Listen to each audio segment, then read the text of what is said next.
Thank you, Zahra. Assalamu alaikum. Welcome to Morning Baraka, our health and nutrition segment. And with me today is Sana. Assalamu alaikum, Sana. Alaikum salam. How are you? Alhamdulillah, I'm very good, thank you. I'm really looking forward to what you have for us today. I know, another treat. Another treat. So tell me, what have you got for us today now in your new recipe? So today we're going to be talking you through how to make a traditional Moroccan soup. It's called Harira. I have heard of it and I have tried it and I love it. Yes, it's lovely. It's full of so many things. And as I can see all these ingredients displayed. Yes, exactly. So it will have lentils, chickpeas, vermicelli, parsley and coriander, celery, tomatoes, garlic and onions. Very, very nutritional. Yes. Very, very nutritious. And all these ingredients are quite healthy, filling, and soups can be used in so many ways. Exactly. It's good even if you want to diet. They say that you have like soup meals because you have all the nutritions in there, but you have it in a soup form. Exactly. And you won't realize, and all the different ingredients mixed give it such an exquisite taste and blend. So I'm really excited as to what you have for us, and let us, Yes. hear Okay, you talk you through this. So first of all, I will chop one onion. So it depends if you want to have it into big slices or small slices. It depends on how you It's kind of like a stew, so I mean like soup, but with soups you can either have it with big chunky vegetables or with really blended. So with this traditional harira, how do you describe it like? So I would say that it's kind of medium blend between it. It's not very chunky and it's not completely blended. Right. And depending on who makes it, people have different ways of kind of cutting and putting things in there. So mine would be around about kind of a medium kind of soup. So you will be able to taste the crunchiness of certain things in there, and it wouldn't be too thick, hopefully. So let's just go through some of the ingredients that you're using. I know chickpeas, it really improves your digestion. It's actually a really good substitute for meat as well. And it's very high in protein and fiber. And you can actually use it to increase your appetite without having to increase your actual meal intake. Because of the ingredients, it fills you up. Yeah. So you can actually have the soup, because normally soup doesn't really fill me up and I need a meal as well. Yes. But something like this, and especially with these sort of ingredients, it could be so filling. And you can actually use bread alongside it, which is what you would traditionally use anyways. Yes, in fact, in Morocco we would traditionally use something called simnan, which is like a flat pancake bread. Do you make that or buy that? I make it at home because I've learned through like family recipes. I think you can buy it, but it's not around. It's not very easy to find. Right.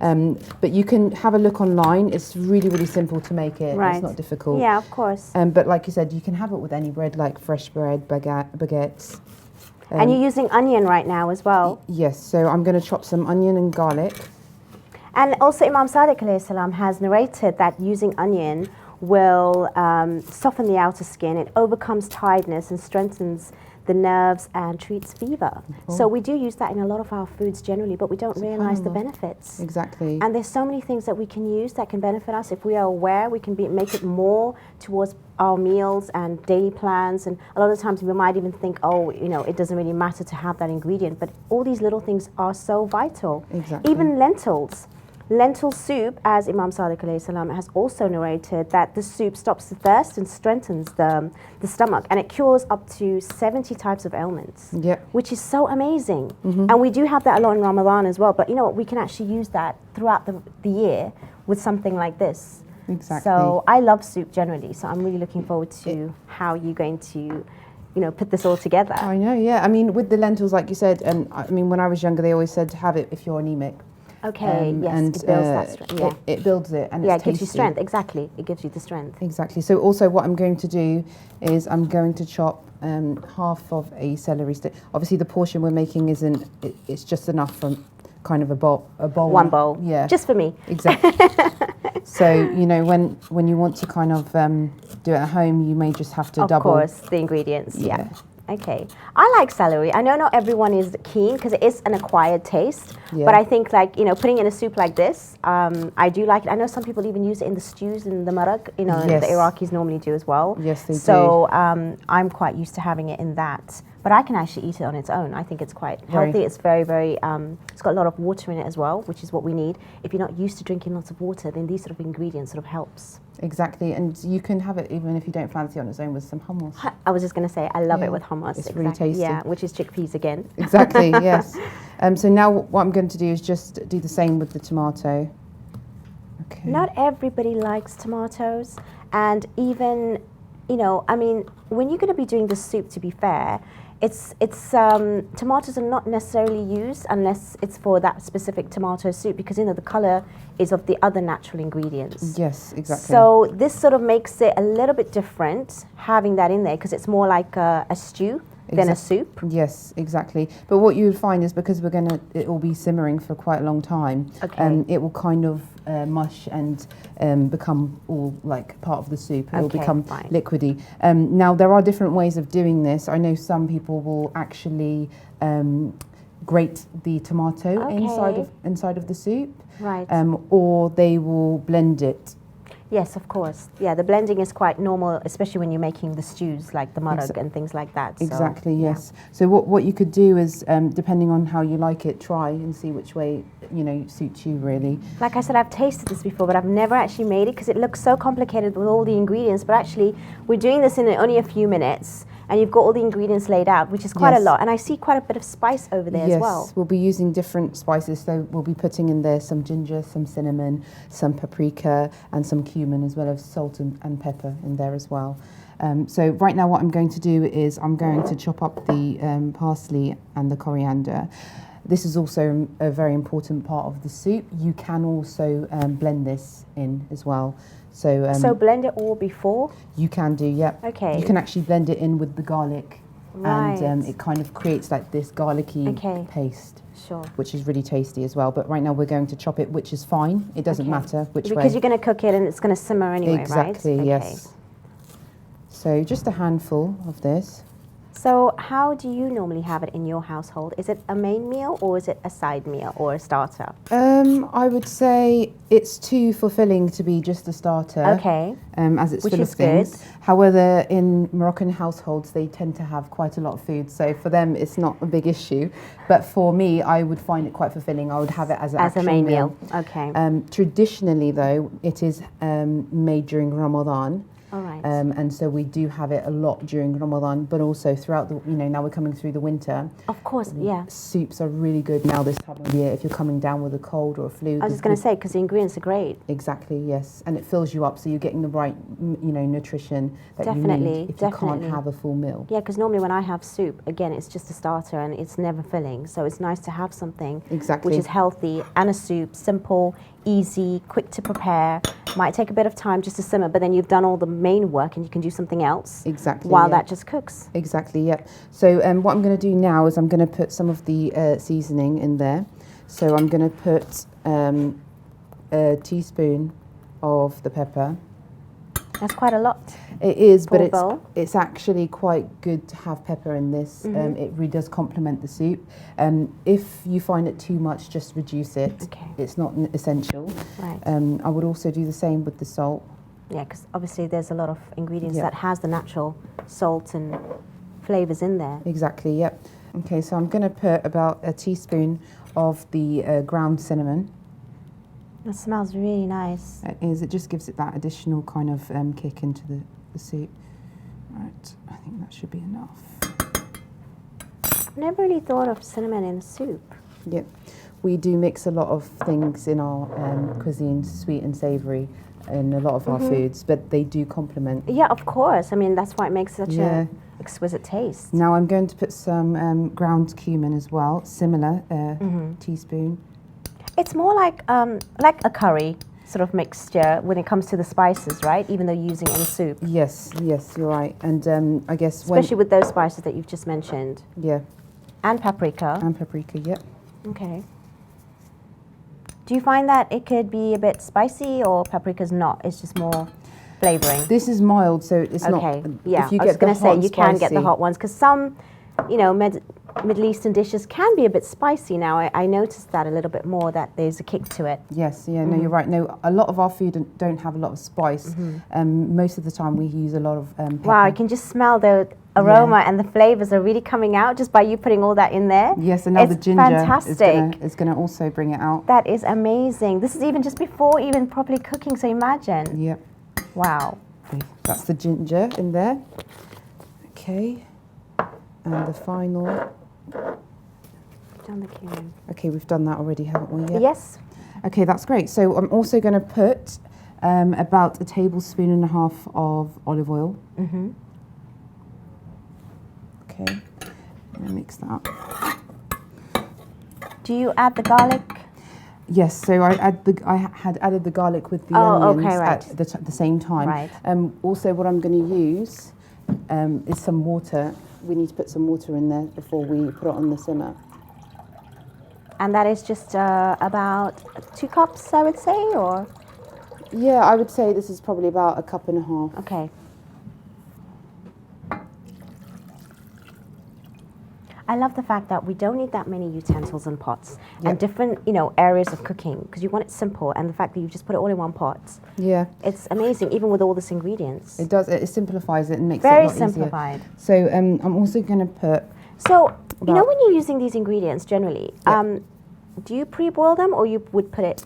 So with the lentils, I would soak them the night before. Right. So these would be soaked the night before, and then I would So you won't... Okay, so they all cook in there? Yes, right. That's correct, yeah. Okay. Otherwise, it does take quite long, which is fine. If you haven't and you've forgotten, it's okay. It just means you need to keep it a lot longer. Okay. So I would use about 1.5 tablespoons And of what the kind lentils. of lentils are those? Because we do have different types of lentils. Yes, so these are just the normal green The normal green lentils, Yes, that's correct. Now the chickpeas and the vermicelli, we don't need to add that. That is until later on. You can add that. Because they cook really quickly, right? Exactly, yes. But what we do need to put is, if you say this is about 200 grams, so about half of this, of the tomato puree would need to go in there. Right.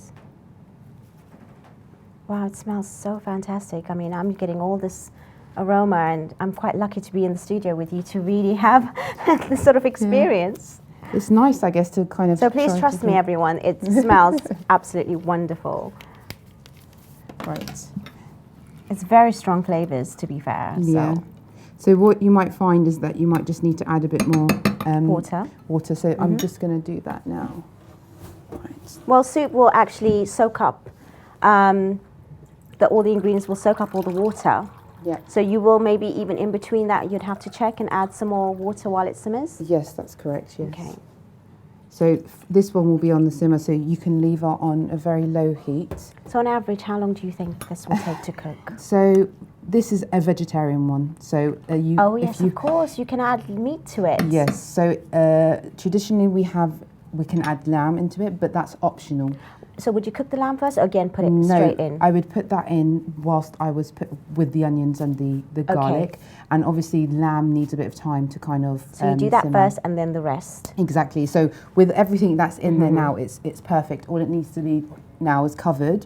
And then... so 3/4 of the way you would add the rest of the ingredients? Exactly, yes. Okay. So after about, I would say, about 35 to 40 minutes, have a look at it. And is it on medium, high cook? I would put it on low to medium. It's really going to take its time. Exactly, yeah, low to medium. After about 35 to 40 minutes, stir it, have a check the meat. If you're using meat, poke it to have a look to see if it's cooked. You may need to add a little bit of more water just because the tomato puree thickens the soup. Of course. So you just need to assess it and have a look at yourself.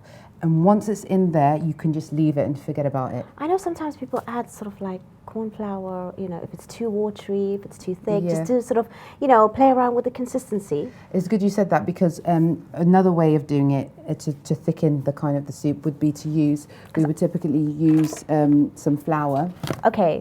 So what kind of flour is that? So this is, at the moment, this is self-raising flour, but it doesn't matter. You can use plain. Any flour, It doesn't matter. It's just to kind of thicken it up. Because in my sort of experience, my soups are really, really watery. I think I add too much water. So then sometimes this is really good substitute, but also it gives a different flavour to it, right? Exactly, yeah. So I'm just going to show you. So I've just put kind of half a tablespoon in there. Yeah, you there. really don't need much, so please be careful when you're going to be adding this, because you literally only need like half a teaspoon or a teaspoon in order for it to really thicken, because it will go really thick otherwise as well. Yes, and so once you've done that, you just kind of need to keep on stirring until all of the flour dissolves into the water.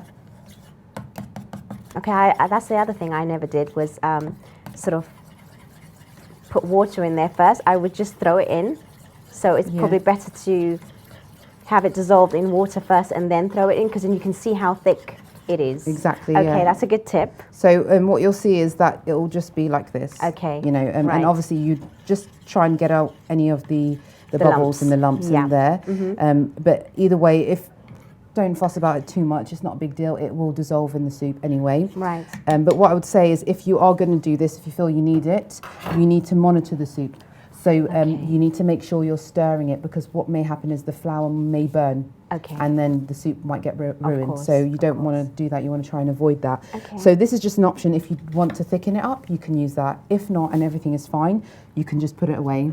Okay. And well, we don't have time to cook this now for 40 minutes. Yes. So we have prepared one for you. Oh, so excellent. So I will actually get a chance to taste this for real. Yes, Here's one we made earlier. Exactly. So let's just get right. Excellent. The smell and the look and the texture, unbelievable. Wow. So it's exactly the same ingredients. The only thing is I've put meat in this. So that's optional. Of course. I choose to put meat in here just because I feel it gives it that extra kind of taste, you know, and it's more filling as well. It becomes more of a main meal. Exactly. Okay. It gives it that stock taste in the soup. But obviously, if you're a vegan or vegetarian, you can just leave it plain without. You can leave it out. Exactly. And what kind of meat? I mean, would you do the lamb or? You can use lamb or you can use beef.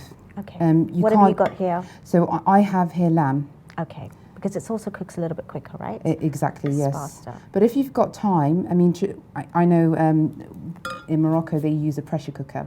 So it can make it, it cooks a lot quicker. If you don't have one of those, just be prepared to kind of wait.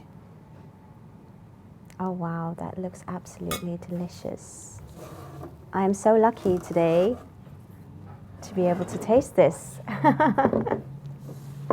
See how it goes. Okay. Right. Thank you.